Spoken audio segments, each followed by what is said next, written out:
we would specifically like to hear from you some of the action that Indian Army did in Jammu, not Kashmir, but in Jammu, because those are some of the unheard stories and some unsung heroes, who we don't know of. So we would like to know that in specific. Actually, I will tell you, on the day of attack, that is 22nd October, Correct. let us start from there.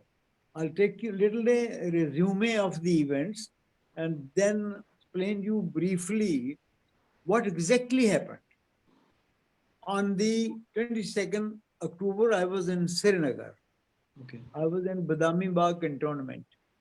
I was a army officer, commissioned officer by Maharaj Hari Singh, and we were in Badami Bagh cantonment when suddenly on 22nd October, somewhere in the evening, we found some commotion in the middle of the day that Muzaffarabad has been attacked. Nobody thought of it.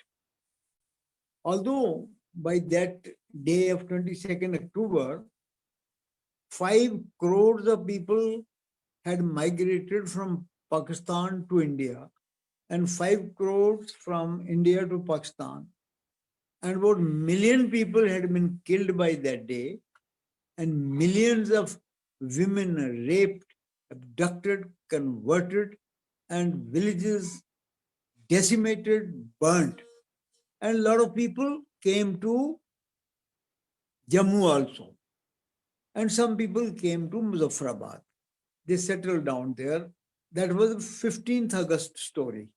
And by 22nd October, Kashmir was all peaceful.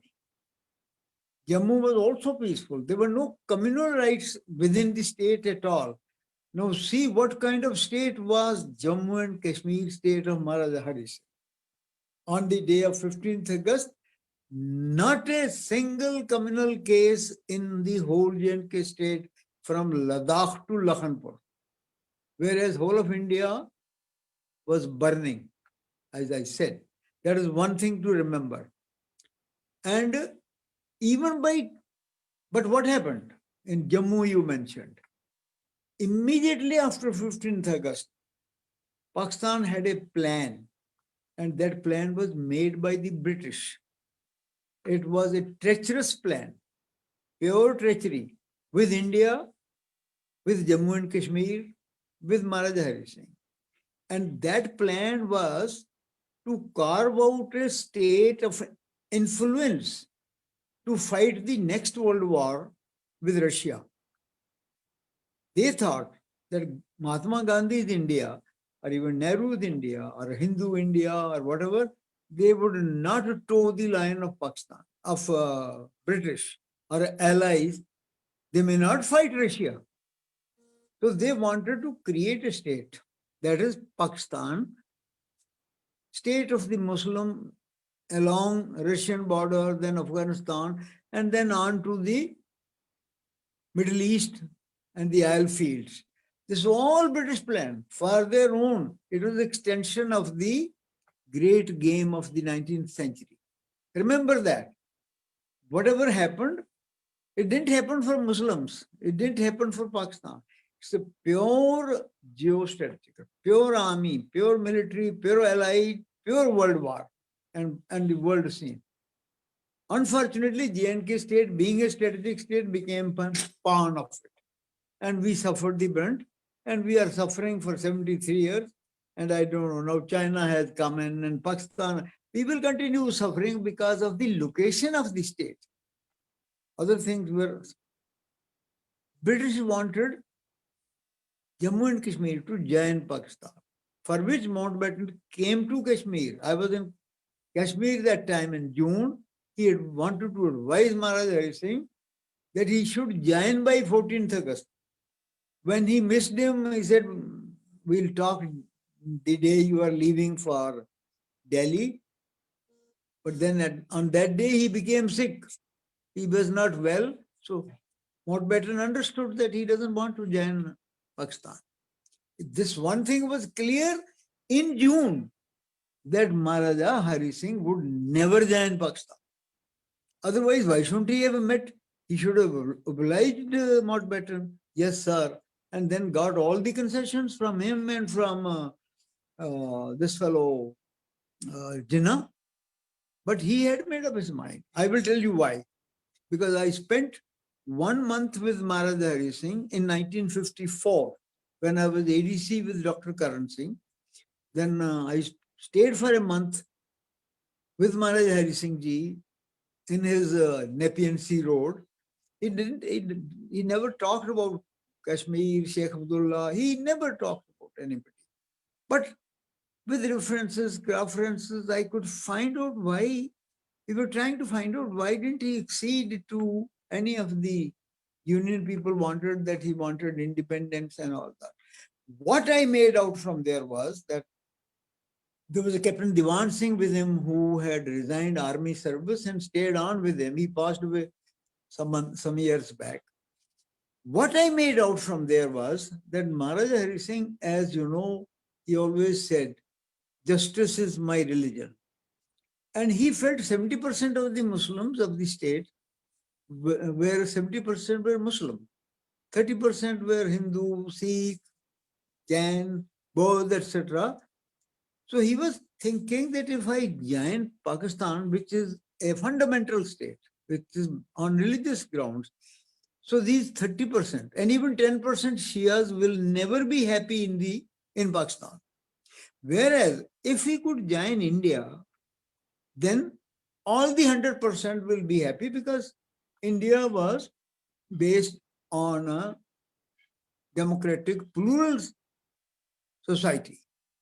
So he did not join, he wanted some time. Time was not enough, so he did a standstill agreement with both, but India did not agree. Pakistan did it, but then he started fleecing, with the result that 15th August came. Maharaja Hari Singh never joined, and Pakistan, in fact, British Mountbatten stayed on in India to ensure that Jammu and Kashmir joined Pakistan. If not, then annexed. If not acceded, it should be annexed. And for that, a plan was made. Operational plan was made by the British, and that was signed by Frank Meservey, Commander-in-Chief, British Commander-in-Chief of the Pakistan Army, which was delivered to Brigadier Murray, commanding Bannu Kohart Brigade, but he was not there that day. On his name, his brigade major, Unkar Singh Kalkat, a Sikh officer. He served with me in the Staff College, Wellington together, and he told us, he opened up and he found signed by Meservey, and he received this on 20th August, merely 5 days after the independence. And the D-Day fixed was 22 October, which we are today calling Black Day. The Muzaffarabad will be attacked on 22nd October, and here are the troops. 10,000 for Muzaffarabad, 10,000 for Punch, Mirpur, Kotli, Bembar. 20,000, more than a division. So he rang up the brigadier. He said, this is the order. What do I do? He said, don't speak. If you open your mouth, you will not go back to India. And brigadier came, put him under arrest. For 2 months, he was under arrest in the house.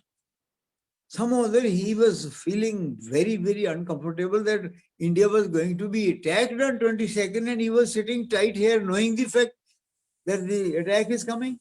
However, somewhere he managed, reached Ambala, then went in some the goods train to Delhi, met the Defense Minister Baldev Singh and 2 senior officers, Thapar and Kulwant Brigadier, and told them this whole plan of Pakistan. They didn't believe.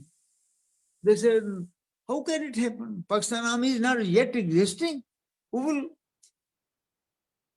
This is how we missed the opportunity.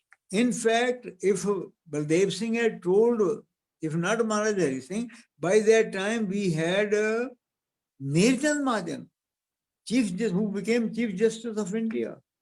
such a luminary, he didn't even tell a word of it. India was not, it appears, interested in JNK.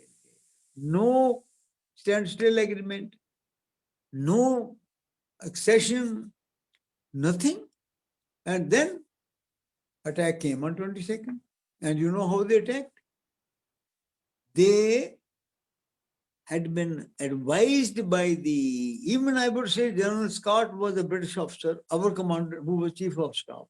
He said, if you want to attack Kashmir, I will not place any reserves here. There was one battalion at Badami Bagh, a reserve battalion. It was my battalion, 9 Jammu and Kashmir infantry that time, best battalion. For that, what they had planned, they made the Punch Muslims, ex-servicemen, with weapons, attack the Hindus and Sikhs right in August, and told them that we will not leave your daughters. We will take them away. So they cried and they came to Maharaj Hari Singh, and then General Scott advised them, sir, they are in danger, so we should send this battalion to Punch. My battalion, which was a reserve for Muzaffarabad, if that battalion had stayed on Kashmir question, wouldn't have come up at all. But he moved the battalion by end of August. Before leaving for Scotland, he ensured that Kashmir was bare. This was a wonderful plan of British plan. They left Mountbatten, they left their commander-in-chief, both our commander-in-chief British, Pakistan commander-in-chief British, both under the chief, this Auchinleck supreme commander British. ये तो घर की लड़ाई है, chess board पर खेल रहे हैं, दोनों को खिला रहे हैं.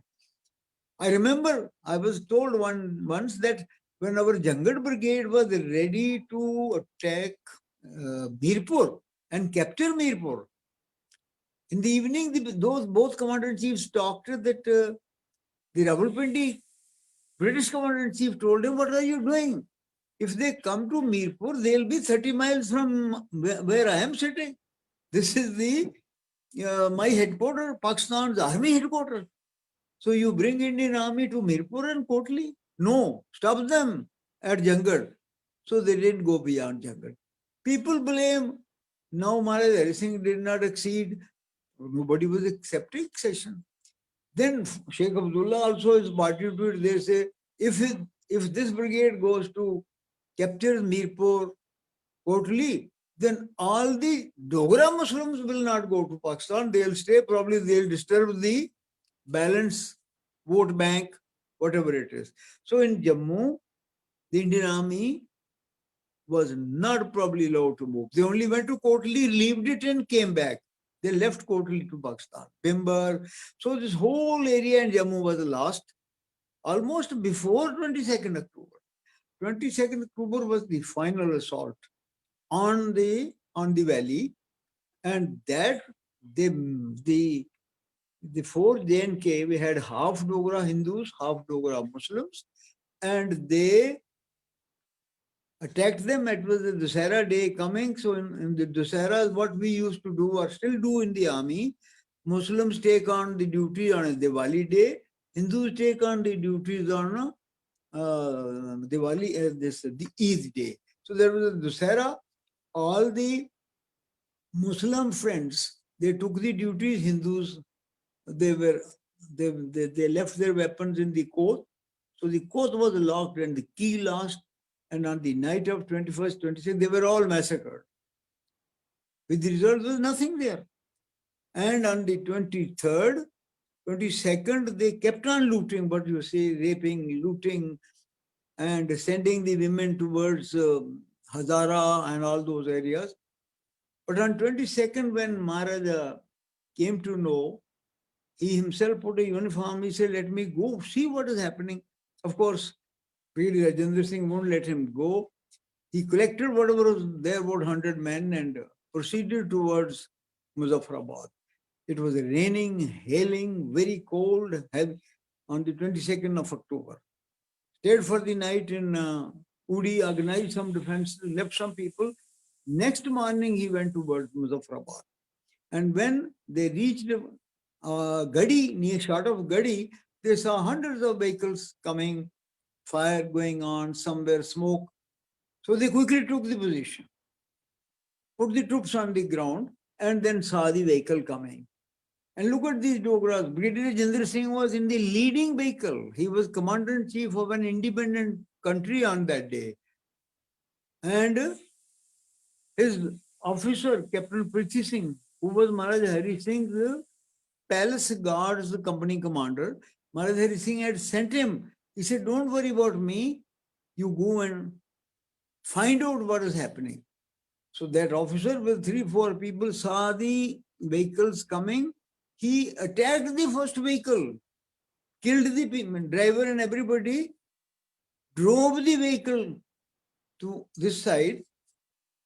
They were stunned. They were told there is no force on the ground, and by evening you will be in Srinagar, and we will put the flag tomorrow.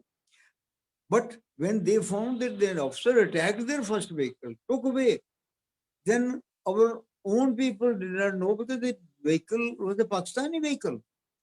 It was not Indian vehicle or a Kashmir vehicle. So they fired and the tires burst. The vehicle blocked the road. I think it was a poetic justice. They had taken our Muzaffarabad by deceit. Now this time the vehicle stuck in the middle of the road. They could not bring the vehicle to the right or left, and we would not let them touch the vehicle because we were firing. What happened? That they could not take that vehicle out or throw it out. We were firing till the evening, and we've killed 2,000 Pakistanis. We lost all the forward troops. One platoon, Dunichand, was killed. Captain Prithi Singh was wounded, but Brigadier Jinder Singh, with few people, went back. He told the whole report to Maharaja Hari Singh. Maharaja Hari Singh ordered him that now you go and defend Udi at all costs and to the last man. And he sent some more force. Now, with this one day stopping the enemy at Gadi for a whole day, they could not reach them at night. The Udi bridge was blown next morning. This Gadi gave us the time to blow the Udi bridge. And Udi bridge saved our Kashmir. And that gave us 2 days. During those 2 days, Maharaja Hari Singh could arrange the accession. Otherwise, it was not easy, because Mountbatten didn't want this. Even then, what did Mountbatten do? When Mirchand Mahajan is telling the situation is very bad, send the troops. Mountbatten said, who says the situation is bad? They must be panicky people. Don't bother. Send somebody. So VP Menon was sent to see whether it was truth or they were all scared. Look at the clever man, Mountbatten. He gave the name of raiders. They were not raiders.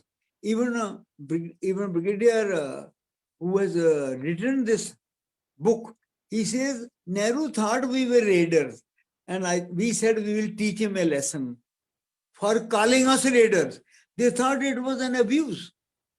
And Mountbatten very cleverly named whole of Pakistan army as raiders. Who's raider? Raider comes and goes away by evening, loots and runs away. He doesn't fight. And look at, he gave the invasion name of a raider, and then gives them one more day by sending Menon. Luckily, Menon came again. हमें फायदा होता गया.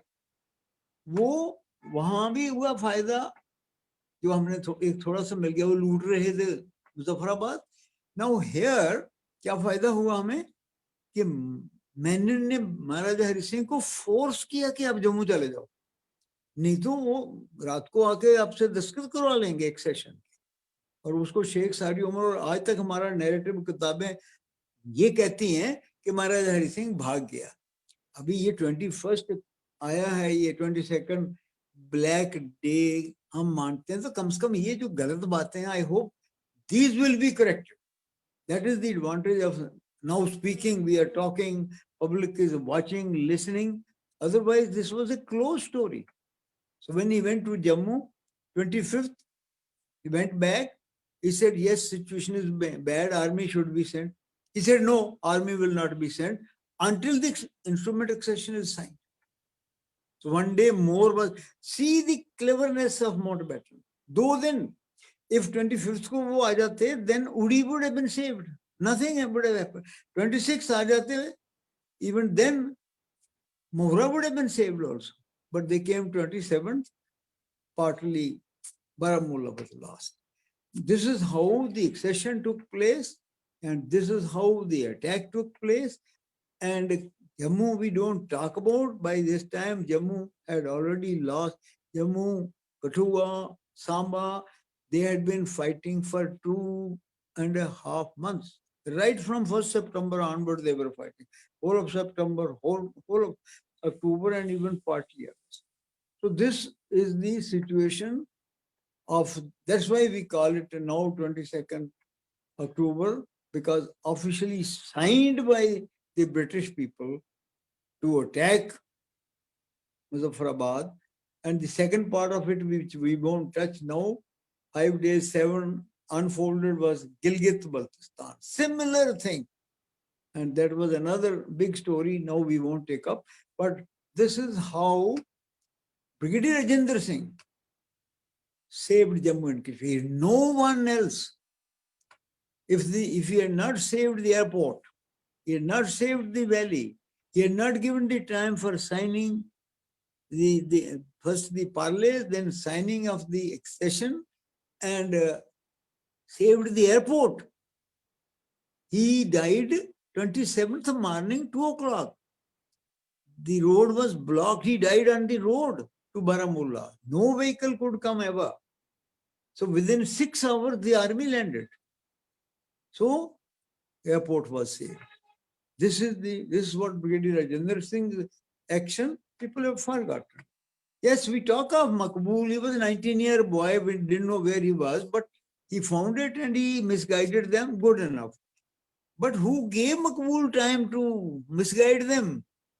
4 days, who stopped them? If anybody deserves the Bharat Ratna, first Bharat Ratna must go to Brigadier Rajendra Singh. Then anybody should talk.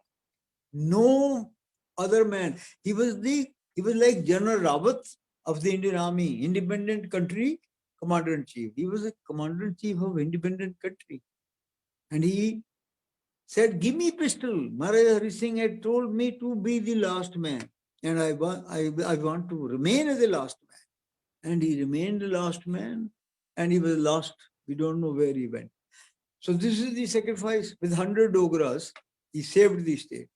Nobody talks. कोई बात नहीं होती उनकी. इसलिए 21 अक्टूबर या 22 अक्टूबर हम सोच रहे हैं कि शायद सच्चाई बाहर आएगी.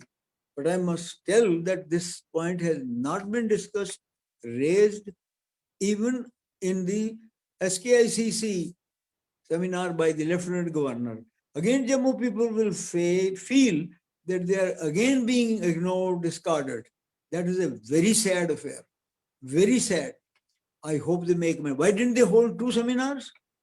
Why not one in Jammu and one in Kashmir? Why only in Kashmir? And why only Makbul and his family and nobody else there? Who will answer this? In fact, this may again confirm to the people that things have not changed. It is only eyewash. This we must be very careful.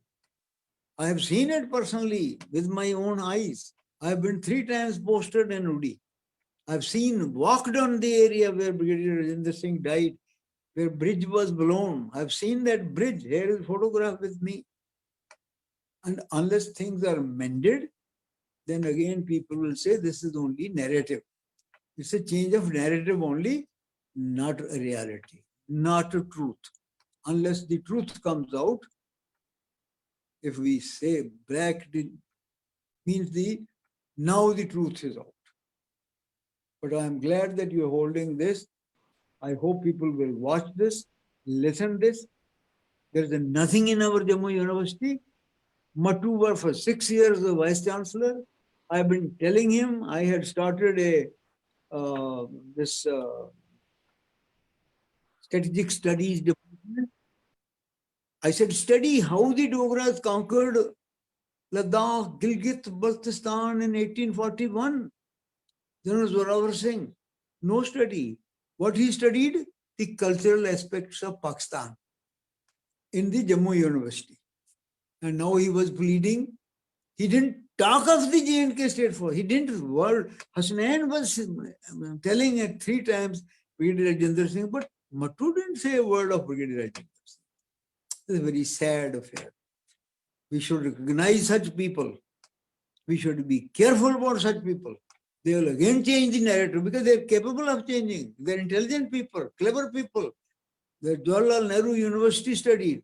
हमारी तो बात नहीं ना कोई सुनेगा उस वक्त. So remember this. I hope this is understood by those who listen. In the next narrative, things are correct. You gave me a chance. Thank you so much.